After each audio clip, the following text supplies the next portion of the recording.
Welcome back to a world of magic and wonder.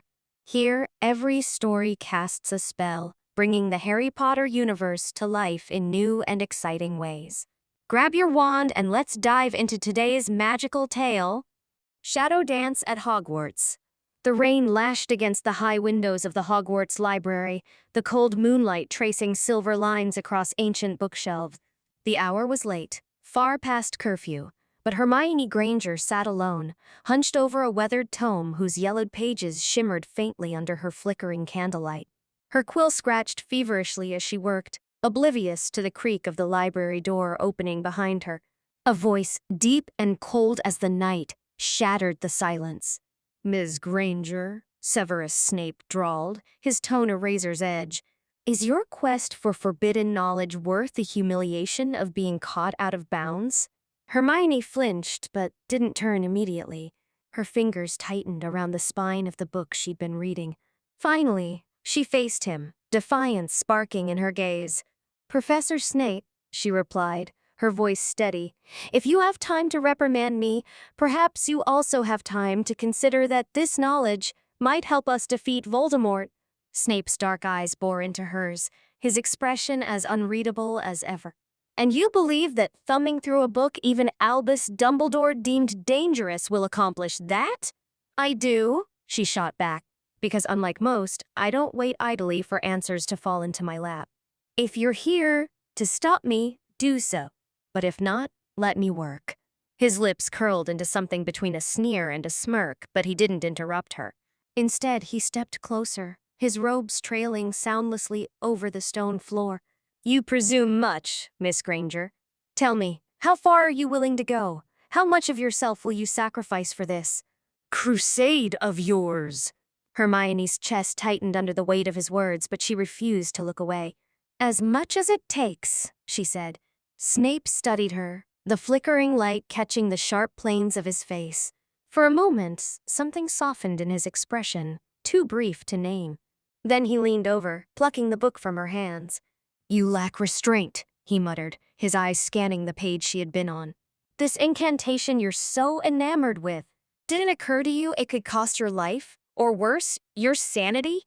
"I'll never know unless I try," Hermione countered.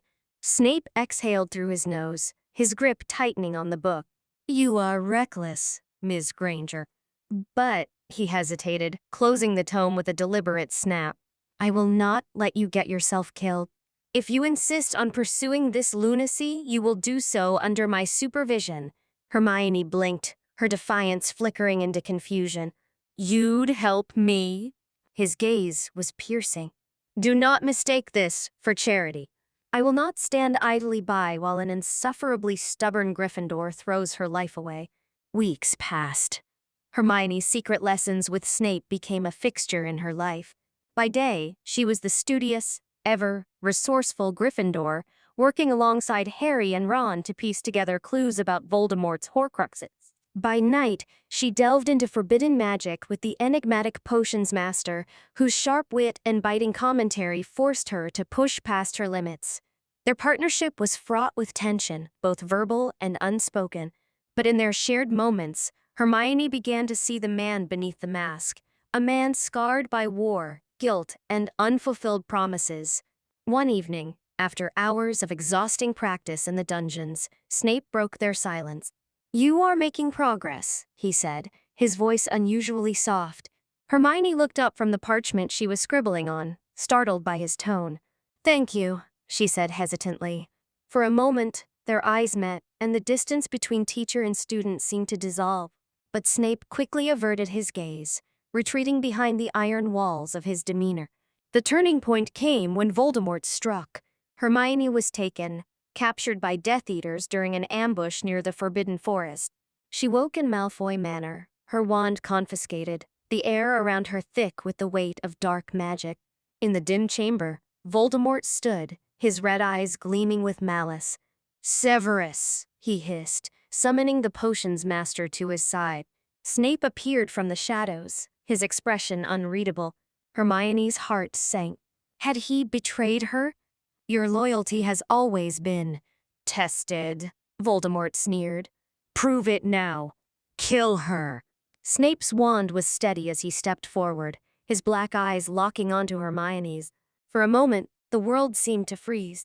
Then, in a voice colder than winter, he murmured, Avada Kedavra. A flash of green light filled the room. When Hermione opened her eyes, she realized the spell had missed her by inches. Snape's voice thundered through the chamber. Run! Chaos erupted. Snape's wand moved in a blur, deflecting curses from every angle. Hermione stumbled to her feet, grabbing a fallen wand from the floor. She hesitated, her gaze locking onto Snape one last time. I said, go! He bellowed, his voice laced with desperation. She escaped. The next time Hermione saw Hogwarts, it was through tear-filled eyes. She carried with her a message for Harry and Ron. Snape was not their enemy. He had risked everything to save her. In the days that followed, she found herself returning to the library, to the place where it all began. One evening, while flipping through the same forbidden tome, she discovered a slip of parchment tucked inside. On it, in Snape's unmistakable handwriting, were the words, "Sometimes courage is found not in the fight, but in letting go." Hermione traced the words with trembling fingers, her heart heavy with unspoken gratitude and something deeper she couldn't yet name. The shadows in Hogwarts seemed a little darker that night, but within her, a flicker of light refused to fade. Thank you so much for watching. If you enjoyed this video, don't forget to like, comment, and share your thoughts. Make sure to subscribe and hit the notification bell so you never miss a new story. If you'd like to support the channel, check out my Amazon wishlist or consider making a donation. Every little bit helps to keep the magic alive. See you next time, and until then, take care and keep dreaming.